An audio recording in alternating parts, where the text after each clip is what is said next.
So the question is, has China once again taken the lead in not only AI, but of course in robotics? This new video demonstration may actually convince you that China is currently leading the way in terms of fully autonomous humanoid style robotics, and it's actually very surprising at how good this is, because I just didn't think we were that close to robots at this level. So let's take a look at this demo and why this is so impressive. So currently you can see that this is called the Astrobot S1, the next generation robot that is naturally yours. And everything you're about to see in this demo is at 1x speed with no manipulation, and it is fully autonomous. Remember that, because what you're about to see is rather fascinating. So ladies and gentlemen, presenting the Astrobot S1 coming from Shenzhen, China. So take a look at this first initial demo. This is by far the most craziest thing I've ever seen.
So the demo that you saw there, the reason this is so impressive and the reason that a lot of people don't even believe that this is real is because what we're looking at is something that is extremely fast, extremely smooth, and it's fully autonomous, meaning that there is no teleoperation.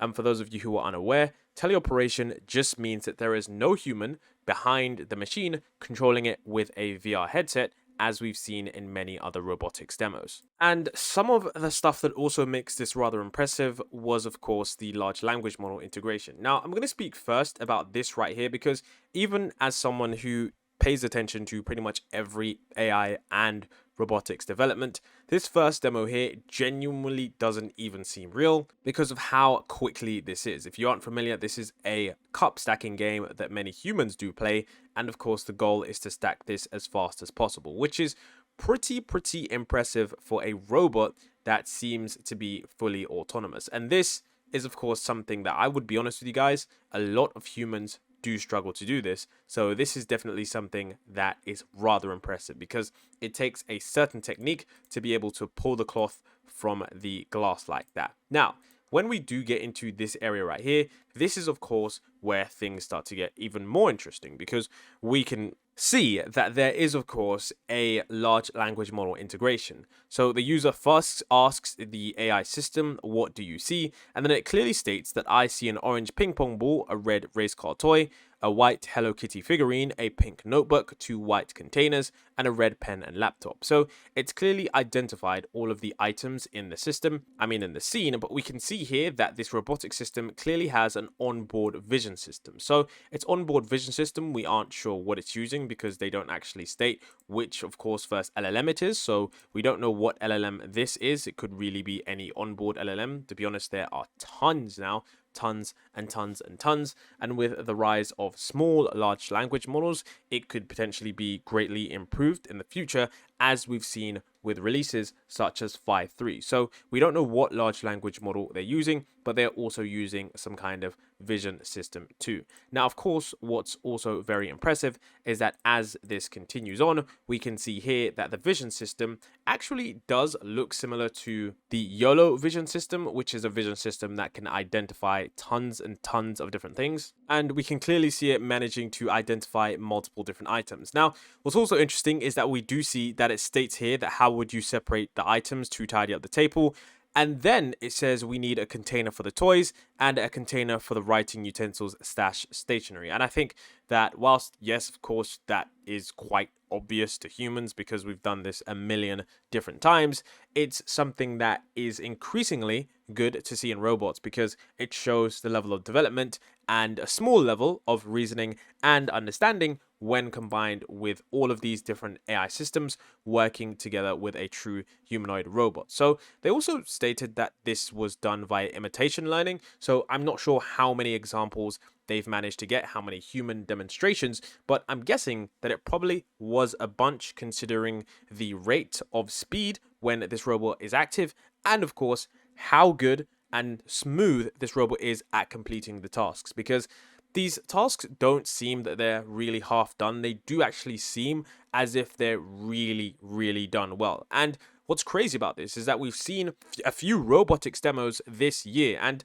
to be honest with you guys, this is by far the most impressive demo to date. And this is just based on what we've seen. And the craziest thing about this as well, and this is something that I've mentioned many times before, is that when looking at robotics demos, it's pretty surprising with what robots are simply able to do with this two-pronged approach. Because many individuals would state that humanoid robots, in order to function effectively, you need 5 fingers just like a human uses, but it's clear from many different robotics demos that that might not be the very best approach. Sometimes keeping things simple and smooth can truly work wonders for what you're trying to do. And taking a look at this, we can see that of course this is exactly the case with this level of robotics. Now, whilst yes, some people might argue that with some robotics demos, the problem with this is that they are in, I guess you could say,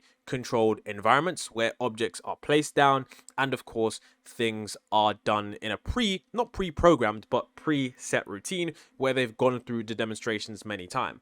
But I have to be honest, doing something like this where you have a paper plane being thrown into a bin, that is something that honestly for any robot to do along with the other tasks is very impressive.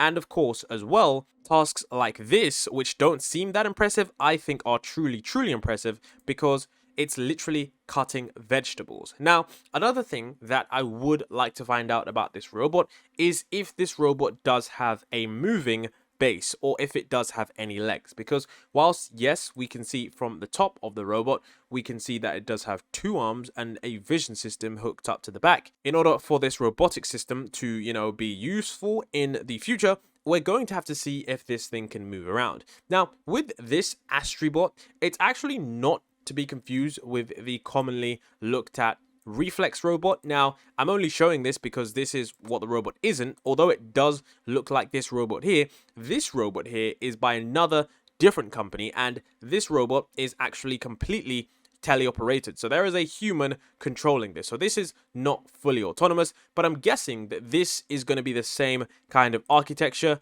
that Astribot uses when they're deploying their robots around the world. And of course, like I said before, this is going to be pretty incredible, because this is something that we haven't seen yet in terms of just the sheer speed and the fluidity of these models. So I've got to be completely honest with you guys, this definitely took me completely by surprise due to the fluidity, the speed, and not only that, the craziest thing about this demo was that there were several different examples of what this robot could do. It wasn't just one or two, but there were several instances of it being able to do complicated and intricate tasks that even some humans might actually find pretty difficult. Now, one thing that I'm looking forward to from this robot, in fact, two things, are number one is with this robot being combined with an actual LLM system, one thing that I would like to see in the future is, of course, this robot potentially using that LLM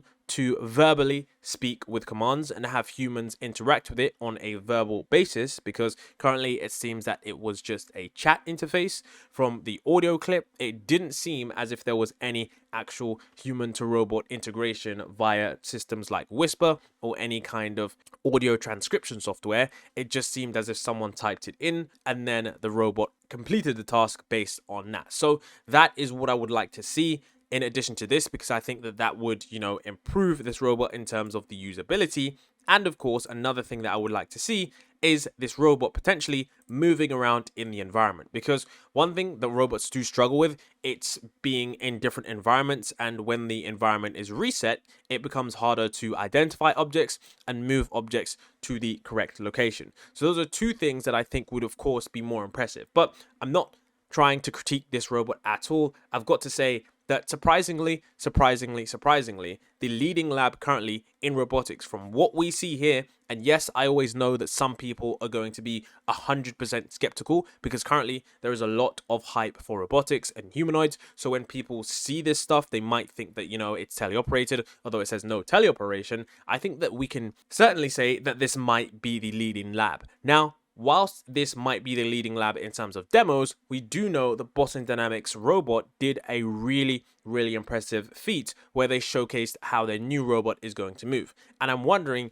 if their robot is going to be far superior to this one in terms of the dexterity, the degrees of freedom, the things it's able to do in terms of the running and completing other tasks. So this shows us now that China is not playing games when it comes to humanoid robotics and the robotics industry. And if you haven't checked out my previous video, there was another video where I showcased a completely different AI system that just bested GPT-4 and is now a state-of-the-art system that completes the requirements for being the best AI system. Now, whilst many people said they're not going to believe it until they test it, I think we do have to give credit where credit's due, because this is clearly an area where China is investing a lot more than the US in terms of the infrastructure and in terms of the long-term planning. So I honestly can't wait for this company to showcase more things. Of course, this could be completely fake. We honestly have no idea, but I really don't believe so, considering the amount of breakthroughs and impressive demos that we've completely seen.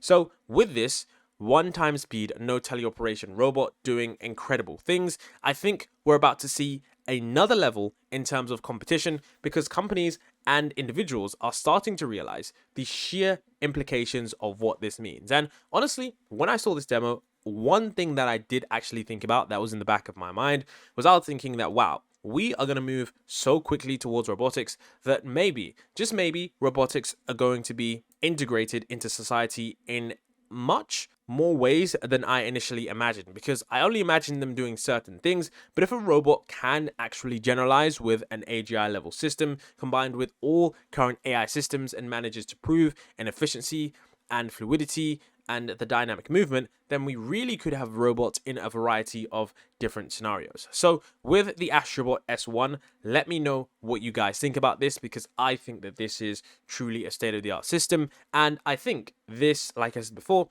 is going to increase the level of competition from other companies. And another thing, on their website, they didn't have too much details on there, but they did say that this robot is expected to be commercialized in 2024, meaning that they're probably going to be going to market this year. And that means that we're likely to see this fully autonomous robot completing tasks later this year. So if that does happen, that would be pretty crazy. I honestly expect 2025 because from what I've seen from robotics companies, there's usually delays and there's usually things that happen on the back end that do slow them down. But to be honest, from what I've seen here, they do seem to be, further along than anybody else. So with that being said, let me know what you think about humanoid robotics, and I'll leave responses to your comments in the comment section below.